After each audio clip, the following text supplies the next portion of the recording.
Hello students, once again you all are welcome in today's class. आज के editorial के class में आज फिर आप सभी का स्वागत है। एज यूजुअल एक रिक्वेस्ट है आप सभी से, इस वीडियो को देखें, ठीक है। और ऐसे थोड़ी बोल रहे हैं कि शेयर वैसे ही कर दो, अच्छा लग रहा है तो शेयर करो, अपने फ्रेंड्स को भी ये फायदा दो, क्योंकि बहुत सारे ऐसे बच्चे हैं हमारे बिहार में खास करके, जिनको इंग्लिश का हिंदी नहीं करना आता है, या फिर हिंदी का इंग्लिश नहीं करना आता है, वर्ड्स डिफिकल्ट लगता है। उन सब के लिए स्पेशली मैं उन्हीं लोगों को टारगेट करके ये वीडियो बना रहा हूँ, ठीक है, ताकि वो एकदम जीरो से लेकर टॉप लेवल तक जो एसएससी सीजीएल निकाल सके, इंस्पेक्टर बन सके, बैंकिंग निकाल सके, क्लैट में जो जाना चाहते हैं क्लैट में जा सके, ठीक है ना, ठीक है ना, क्रैक कर सके, तो एनडीए क्रैक कर सके, एयरफोर्स क्रैक कर सके, इन बच्चों के लिए स्पेशली, ठीक है। कि हमारे बिहार में इंग्लिश का जो क्या है ना, बिहार गवर्नमेंट ने इंग्लिश का एकदम नतीजा कर रखा है, ठीक है ना। तो उन बच्चों के लिए मैं एक एक करके हिंदी बताता हूँ जानबूझ करके, ताकि आपका इंग्लिश स्ट्रांग हो, ठीक है। दो चार लाइन का ही करेंगे, ताकि क्या हो कि धीरे धीरे आपका कैपेबिलिटी बढ़े। कुछ क्वेश्चंस भी देंगे ताकि आप पढ़ करके समझ पाए, ठीक है ना।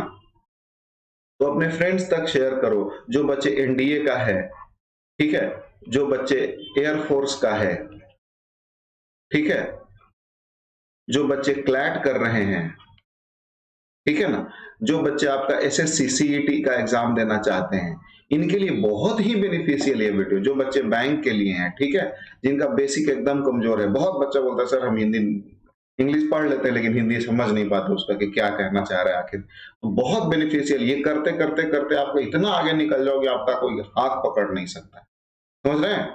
तो चलिए, please request to all, share करो, जितना से ज्यादा शेयर करो।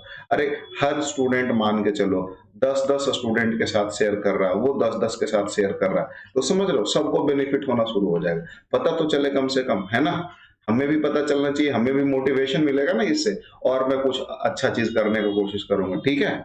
तो चलिए स्टार्ट करते हैं आज का क्लास इसी उम्मीद के साथ। देखिए, ये जो एडिटोरियल है आज का, वो है सैटरडे का, ठीक है। द हिंदू एडिटोरियल है सैटरडे का, करेंसी क्वेश्चन, ठीक है ना। तो इसको हम आज करने वाले हैं। Is it clear? चलिए अब आगे बढ़ते हैं। देखिए, पहले स्टार्ट करने से पहले हम कुछ वर्ड्स देख लेते हैं। पहला वर्ड है अपना स्लम्प। स्लम्प माने का होता है लीन, फॉल, मतलब गिरावट, मंदी चाहे गिरावट जिसको बोलते हैं, क्या बोलते हैं, गिरावट। किसी चीज में गिरावट आ गया है, ठीक है ना, वैल्यू में गिरावट आ गया है, दाम में गिरावट आ गया, बोलते हैं ना हम लोग, तो वो गिरावट हो गया इसका मतलब। नेक्स्ट है डेप्रेसिएट। डेप्रेसिएट माने भी डिवैल्यू होता है, चीपन होता है, मूल्य कम होना, मूल्य का गिरना, ठीक है, मीनिंग हो गया ये सिनोनिम। नेक्स्ट है फेयरिंग। फेयरिंग माने गेट ऑन होता है, चाहे प्रोसीड होता है, आगे बढ़ना होता है, क्या, आगे बढ़ना, ठीक है ना। नेक्स्ट है अपना एप्रिसिएबली। एलवाई लगाया, एडवर्ब है, तो एप्रिसिएबली का पर्याप्त रूप से, हिंदी में मीनिंग क्या होगा, पर्याप्त रूप से। इंग्लिश में कंसिडरेबली होगा, सब्सटेंशियली होगा, ठीक है। चलिए नेक्स्ट वर्ड है कोप विथ। कोप के साथ हमेशा विथ प्रीपोजिशन लगता है, ठीक, याद रखिएगा। कोप विथ माने होता है सामंजस्य बैठाना, ताल में सामंजस्य बैठाना,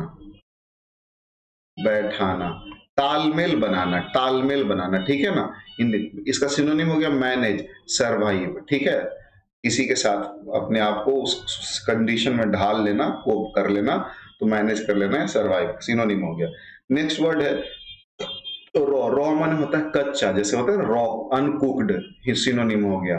फिर फ्रेश हो गया सिनोनिम। नेक्स्ट वर्ड है प्रोक्योर। प्रोक्योर माने प्राप्त करना होता है, चाहे खरीद लेना, सिनोनिम हो गया ऑब्टेन चाहे एक्वायर, ठीक है। अगला वर्ड है माउंटिंग। माउंटिंग माने बोलते हैं ना बढ़ रहा है किसी चीज का, माउंट माने पहाड़ बन, राई का पहाड़ बन रहा है, ठीक है, बढ़ते जा रहा है, तो ये माउंटिंग माने बढ़ना होता है। गो अप चाहे एसेंड, ठीक है, इसका सिनोनिम हो गया। नेक्स्ट वर्ड है फोर्क। माने वैसे तो क्या होता है, फॉक माने होता है कांटा वाला चम्मच होता है ना, फॉक, जिसे आप लोग चाउमीन खाते हैं वो वाला, लेकिन यहाँ पर फोक का मतलब ब्रांच हो गया, चाहे स्प्लिट हो गया, ठीक है ना, किसी चीज को भाग में बांट लेना। ब्रांच होता है ना, पेड़ का टहनी होता है अलग अलग, तो ब्रांच कर देना, भाग में बांटना, स्प्लिट, तोड़ना, ठीक है। अब जैसे मान लीजिए आपके पास 500 रुपया है, तो 500 रुपया में से आप 100 रुपया किसी चीज के लिए रख दिए, 200 रुपया आप एक मूवी देखे ना, वो सलमान खान वाला, वो क्या है, और अक्षय कुमार वाला, जिसमें क्या होता है, बैंक में पैसा जमा करता है अपने इनकम में से 100 रुपया, इस बहन की शादी के लिए 100 रुपया, दादी के लिए 100 रुपया, लोगों की मदद करने के लिए। तो वैसे ब्रांच कर रहा है, मतलब क्या कर रहा है, उसको फॉक कर रहा है, साइड बाई साइड कर रहा है। नेक्स्ट वर्ड है प्रॉक्सीमेट। प्रॉक्सीमेट माने इमीडिएट होता है, एडजेसेंट, बगल, क्या बगल में, बगल में या बगल वाला, ठीक है ना। नेक्स्ट वर्ड है एलाय। तो एलाय का मतलब होता है, एक ए डबल एल वाई होता है, उसका मतलब तो वो क्या होता है, जो आपका साथी सहयोगी होता है उसको बोलते हैं। यहाँ पर ally, A double L A Y है, इसका मतलब कम होना होता है, ठीक है। डिमिनिश और रिड्यूस सिनोनिम हो गया। नेक्स्ट वर्ड है एप्रीहेंशन। तो एप्रीहेंशन माने आशंका, बुरा आशंका जो होता है उसको एप्रीहेंशन बोलते हैं, एंग्जाइटी चाहे एंग्स्ट, ठीक है ना। तो जैसे बहुत ज्यादा कि डर वाला जो आशंका, निगेटिव शब्द है, क्या है, निगेटिव वर्ड है, ठीक है ना। नेक्स्ट वर्ड है स्परिंग। स्परिंग माने स्टिमुलेट होता है, किसी चीज को स्टिमुलेट करना, बढ़ावा देना के सेंस में, ठीक है। नेक्स्ट वर्ड है फिस्कल। फिस्कल माने रिलेटेड टू गवर्नमेंट रेवेन्यू हो गया, मतलब गवर्नमेंट रेवेन्यू माने क्या बोलते हैं उसको, राजकोष बोलेंगे ना, राजकोष, ठीक है ना। राजकोष या राजकोषीय, वित्तीय, कोषीय, ठीक है ना, जो भी होता है, ठीक है। नेक्स्ट वर्ड है टेम। तो टेम का मतलब ही डोमेस्टिकेशन होता है, जैसे टेमिंग एनिमल्स बोलते हैं ना, पालन एनिमल्स का, जानवर का, लेकिन यहाँ पर टेम का मतलब जो निकल रहा है, सबड्यू, कर्ब, कंट्रोल, क्या, कंट्रोल करना, ठीक है ना, मतलब लगाम लगाना, कम करना, ठीक है, कम करना, कम करना, रोकना, क्या, रोकना, ठीक है, इस सेंस में हो रहा है यहाँ पे, ठीक है। तो ये सारे वर्ड्स अपने को यूज करने हैं, अभी हम देखते हैं आगे। तो चलिए हम लोग पैसेज स्टार्ट करते हैं। पैसेज का नाम है, क्या है, करेंसी कॉशन। करेंसी कॉशन कहने का मतलब, कॉशन का मतलब क्या होता है, जैसे प्रीकॉशन लेते हैं ना, ठीक है, तो प्रीकॉशन माने क्या होता है, करेंसी माने हो गया मुद्रा, ठीक है ना। कॉशन माने जो परहेज होता है, ठीक है ना, परहेज के सेंस में, ठीक है। तो चलिए पढ़ते हैं। The rupee might still be over valued. पैसा जो रुपया है, स्टिल अभी क्या कह रहा है, ओवर वैल्यूड है, मतलब वैल्यू जो है ओवर है। डिस्पाइट द रिसेंट स्लम, के बावजूद, डिस्पाइट माने क्या, रिसेंट माने हाल ही में, स्लम्प माने जो हाल ही में जो गिरावट आया है, तो रुपया में बहुत ज्यादा गिरावट आया है, ये सभी जानते हैं, ठीक है। तो उसी से रिगार्डिंग ये पैसेज है, ठीक है। देखिए अगला कहता है कि द इंडियन रूपी माने भारतीय पैसा, रुपया, इज एक्सपीरियंसिंग, वो एक्सपीरियंस कर रहा है, महसूस कर रहा है, इट्स वर्स्ट स्लम। वर्स्ट माने अपना सबसे बुरा गिरावट। भारतीय रुपया जो क्या कर रहा है, सबसे बुरा गिरावट एक्सपीरियंस कर रहा है, महसूस कर रहा है। इन 4 years, इन 4 सालों में भारतीय जो मुद्रा है सबसे ज्यादा गिरा है। बात समझ रहे हैं, यही चीज कह रहा है। इसको 4 बार पढ़िएगा, आपको बहुत समझ में आएगा, इतना हम बोल दिए काफी है, 2-3 बार देखिएगा जरूरत पड़ेगा तो। सिंस द स्टार्ट ऑफ 2022, ठीक है, 2022 के स्टार्ट से, सिंस माने से हो गया यहाँ पे, द करेंसी हैज, जो मुद्रा है, करेंसी माने मुद्रा से भी जानते हैं, हैज डेप्रेसिएटेड, उसका मूल्य कम हुआ है, बाय मोर देन 7%। मूल्य कम हुआ कितना, 7% से ज्यादा, against the dollar, US dollar. किसके विरुद्ध है, सब चीज का मेजरमेंट होता है यूएस डॉलर के विरुद्ध, तो यूएस डॉलर के विरुद्ध हमारा पैसा, रुपया कितना गिरा, 7% से ज्यादा गिर गया है। वीकेनिंग पास्ट हिस्टोरिक लो, जो कि पुराना, उसको भी कमजोर कर दिया, कमजोर, उससे भी ज्यादा नीचे गिर गया, क्या, पास्ट हिस्टोरिक लो, ऐतिहासिक कम, जो ऐतिहासिक जो लो था 80 रुपीज का, 80 अ डॉलर माने 80 रुपया $1 का जो मार्क था, उससे भी नीचे हो गया अर्लियर दिस वीक, मतलब रिसेंटली इसी हफ्ता में ऐसा कुछ हुआ है। बात समझ में आया। कहते हैं कि वाइल द इंडियन करेंसी, जबकि इंडियन करेंसी है, नॉट अलोन माने अकेला नहीं है, faring poorly against the greenback. ये जो इंडियन करेंसी हमारा जो है, अकेले गिरने वाला में से नहीं है। फेयरिंग माने देखो कि ट्रैवल करना होता है, मतलब ट्रैवल कर रहा है, गिर रहा है, ठीक है ना। Alone in poorly, not alone in faring poorly against the greenback, मतलब ग्रीन बैक है डॉलर के लिए इस्तेमाल हुआ, यूएस डॉलर के लिए, ठीक है। तो यूएस डॉलर के खिलाफ जो गिरने वाला जो करेंसी है उसमें हमारा इंडियन रुपया अकेले नहीं है, बहुत सारे गिर रहे हैं, लेकिन इंडियन रुपीस का हालत ज्यादा बुरा हो गया, यही कहना चाहता है। With even the historically strong euro, अब हिस्टोरिकली मतलब ऐतिहासिक रूप से यूरो जो है, यूरो यूरोपियन कंट्री में चलता है, जानते हैं, यूरो भी गिर रहा है इसका मतलब। एंड द ब्रिटिश पाउंड भी गिर रहा है, taking a hammering and weakening by more than, hammering माने हथौड़ा मारना, तो मतलब इस तरीके से गिर रहा है जैसे हैमर तब इस्तेमाल करते बहुत तेजी से कुछ गिरता है, ठीक है, डाउनफॉल होता है। Taking a hammering and weakening, बहुत तेजी से कमजोर होना, by more than the rupee has, वास्तव में रुपया से ज्यादा गिरा है वो, ठीक है, यूरो और pound.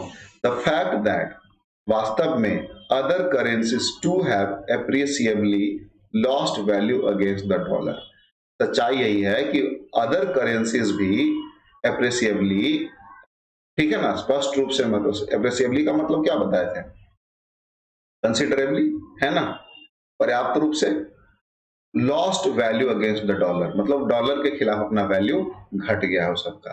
Can only offer old comfort to India's real economy, तो इन सब को अगर हम कंपेयर करें तो ये सब क्या करेगा, कैन ओनली ऑफर, ये सिर्फ दे सकता है हमको, क्या दे सकता है, एक ओल्ड कंफर्ट दे सकता है, ठीक है ना, सोचिएगा तो लगेगा चलो अच्छा है।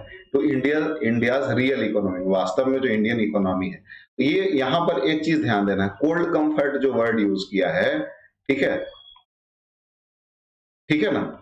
और यहाँ एक और बात कह रहा है कि ये जो ब्रिटिश वाला ब्रिटिश पाउंड है, चाहे यूरो है, चाहे अदर करेंसीज गिर रहा है, तो वो सबको अगर हम देखें तो हमको सिर्फ कोल्ड कंफर्ट मिलता है, एक सांत्वना मिलता है, कोल्ड कंफर्ट माने सांत्वना हो गया, तो इंडिया रियल इकोनॉमी, ठीक है ना, बात समझ पा रहे हैं। तो जैसे होता नहीं है कि अच्छा चलो मान के चलो, अरे उसके यहाँ फलाने के यहाँ क्या बहुत दिक्कत, आपके यहाँ अगर दिक्कत हो गया, चलो मान के चलो आपको करोड़ों रुपए का बिजनेस का लॉस हो गया, ठीक है, तो हम क्या करते हैं, सांत्वना पाने के लिए देखते हैं, अरे बगल वाले का भी, उसका भी लॉस हो गया, 75 का नाम गिना था, उसका भी लॉस हुआ, उसका भी लॉस हुआ, उसका, तो उसे क्या थोड़ा सांत्वना मिलता है, दर्द कम हो जाता है कि नहीं। वही बात यहाँ कह रहा है कि बाकी दूसरों का हम कंपेयर करें तो हमको क्या मिलेगा, कोल्ड कंफर्ट मिल रहा है इंडियन रियल इकोनॉमी को, ठीक है। चलिए आगे बात करते हैं डोमेस्टिक मैन्युफैक्चरर्स, जो हमारे देसी मैन्युफैक्चरर्स हैं, ठीक है, एंड सर्विस प्रोवाइडर्स, जो सर्विस प्रोवाइडर्स हैं, are now having to cope with, उनको क्या करना पड़ रहा है, सामंजस्य बैठाना पड़ रहा है, ठीक है, सर्वाइव करना पड़ रहा है, not just higher dollar prices, न सिर्फ हायर डॉलर प्राइसेस के लिए, फॉर द रॉ मटेरियल्स, किस चीज को खरीदने के लिए, रॉ मटेरियल्स के लिए, रॉ मटेरियल्स, इक्विपमेंट और अदर सप्लाईज, रॉ मटेरियल्स हो चाहे इक्विपमेंट हो या अदर सप्लाईज हो, उसको खरीदने के लिए बेचारे को कोप विद मतलब सरवाइव करना पड़ रहा है हायर डॉलर प्राइस में भी। They may need to procure from overseas, जो उनको मंगवाना पड़ता है, क्या कहां से, ओवरसीज से, ठीक है ना, तो उनको बहुत हार्ड टाइम फेस करना पड़ रहा है। क्यों, क्योंकि पैसा का तो दाम घट गया, वो 1 लाख का सामान जितना में मिलता अब वो डॉलर में उधर से मिलेगा, तो इधर से बेचारा 1 लाख सोच के चला, तो 1 लाख सोच के चला, तो मान के चलो वहां पे डॉलर का वैल्यू क्या हो गया, बढ़ गया है ना, तो वही को 1.25 लाख भेजना पड़ जाएगा, तो गड़बड़ हो रहा है। ओवरसीज माने विदेश की बात रहे। In the wake of the supply disruption, supply disruption मतलब शॉर्टेज ऑफ सप्लाई हो गया, कॉज्ड बाय द पेंडेमिक, ठीक है, सप्लाई डिस्ट्रप्शन जो हुआ के कारण, किसके, पेंडेमिक के कारण, पेंडेमिक माने महामारी होता है, पेंडेमिक माने क्या होता है, महामारी, याद रखिएगा, पेंडेमिक माने होता है महामारी, महामारी, ठीक है ना, पेंडेमिक माने क्या होता है, महामारी, and the war in Ukraine, तो दो चीजों के कारण सप्लाई शॉर्टेज हुआ, किस किस, अगर क्वेश्चन में पूछ लेता कि सप्लाई में शॉर्टेज किस कारण आया, तो एक तो पेंडेमिक के कारण आया, दूसरा यूक्रेन वॉर के कारण आया, but they also face mounting import bills, इसके अलावा वो क्या कह रहा है कि दे ऑल्सो फेस, जो हमारे इंडियन मैन्युफैक्चरर है क्या फेस कर रहे हैं, माउंटिंग एक्सपोर्ट बिल्स, बहुत ज्यादा एक्सपोर्ट बिल्स फेस कर रहे हैं, ठीक है ना। दे, अब एक बार पूरा पढ़ लूंगा तो ज्यादा, the manufacturers and service providers are now having to cope with not just higher dollar prices for raw materials, raw materials, equipment, and other supplies they may need to procure from overseas in wake of the supply disruption caused by pandemic war in Ukraine. But they also face mounting import bills. कह रहा है कि जो हमारे in domestic manufacturers हैं वो they are now having to cope, उनको cope करना पड़ रहा है, न सिर्फ हायर डॉलर प्राइसेस जो इंपोर्ट करते हैं वो मटेरियल्स, उनकी उसके अलावा भी क्या है कि माउंटिंग एक्सपोर्ट बिल्स भी उनको फेस करना पड़ रहा है। द साइड, ठीक है ना, the slide means they have to fork out more rupees for the same dollar price or even just a few months ago। ठीक है ना, इसका देखिए फोर्क का मतलब क्या कहना चाह रहा है कि सेम मटेरियल के लिए दे हैव टू फोर्क, क्या कह रहा है कि they have to fork out more rupees, मतलब ज्यादा पैसे को ब्रांच करना पड़ रहा है, साइड करना पड़ रहा है वो सेम डॉलर प्राइस के लिए, from even just a few, जो कुछ महीने पहले जो सामान कम पैसे में खरीदे तो उनके लिए ज्यादा पे करना पड़ रहा है। ठीक है, आगे कहते हैं the finance minister and the RBI governor है sought to explain the proximate माने immediate cause for the pressure on the currency and allay apprehensions that the rupee may be in a free fall, rupee may be in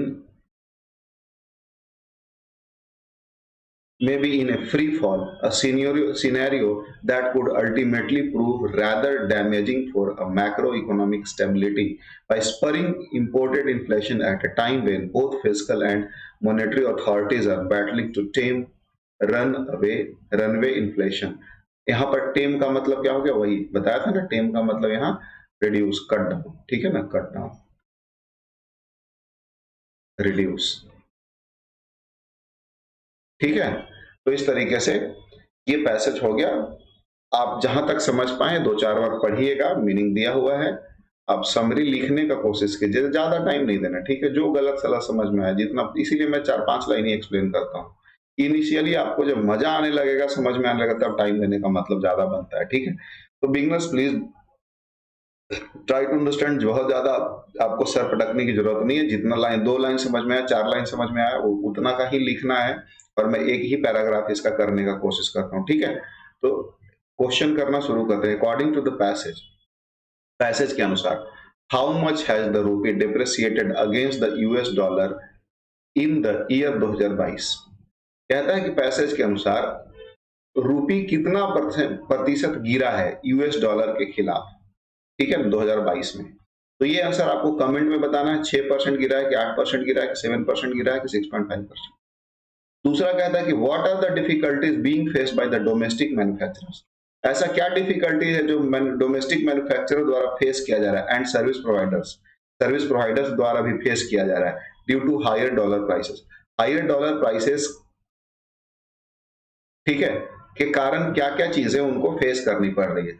option A है कि they have to cope with, उनको cope मतलब survive करना पड़ रहा है with mounting import bills, माने कोई सामान इंपोर्ट कर रहा है रॉ मटेरियल, तो उसका रॉ मटेरियल्स का प्राइस बढ़ता ही जा रहा है, ठीक है। दूसरा है कि they are unable to import the required raw material, ऐसा तो कुछ बात किया नहीं है। तीसरा है कि they are unable to balance the trade and make hefty profit, माने खूब प्रॉफिट बनाने में ये लोग सक्षम है, ये तो बहुत पॉजिटिव बात हो गया, ये तो है ही नहीं। They have lost their business and have moved abroad, वो लोग अपना बिजनेस खो चुके हैं और सब विदेश सेटल हो गए। अब इसमें से क्या आंसर होगा आपको कमेंट करके बताना है, ठीक है ना। तो पहले बात थी एक क्वेश्चन का, अब हमने 2 क्वेश्चन कर दिया, धीरे धीरे बढ़ा देंगे इसको, आपका जैसे जैसे लेवल, इसलिए मैं कह रहा हूँ कि जैसे जैसे आप शेयर करेंगे इस वीडियो को, नंबर ऑफ स्टूडेंट्स बढ़ेगा, उसके बाद हम लोग 9 बजे रात से लाइव आएंगे, ठीक है। कितने बजे से? 9 PM से आएंगे या फिर 10 PM से आएंगे, ठीक है। 9 या 10 बजे से लाइव आएंगे, फिर आप जो मर्जी सवाल पूछना, ठीक है, आराम से एक्सप्लेन करेंगे, ठीक है। टाइम लगेगा जितना लगेगा, और बहुत मजा आने वाला है, ठीक है। आपका अंग्रेजी तो ऐसा हो जाएगा, आप चुटकी में उड़ाना शुरू कर, बात समझ रहे हो। चलिए, तो इसको करते रहें, एंजॉय करें क्लास को, शेयर करें क्लास को, बाकी है thanks for joining, keep learning, keep growing, ये हमारा पंच लाइन, ये हमारा tag, keep learning, keep growing, ठीक है ना। कीप स्माइलिंग भी, ठीक है। एक और जोड़ देंगे इसमें, कीप स्माइलिंग। ये जीवन का सार है, ठीक है? हमेशा मुस्कुराते रहें। चलिए फिर मिलते हैं आप सभी से नेक्स्ट क्लास में बच्चे, तब तक के लिए आप सभी को जय हिंद।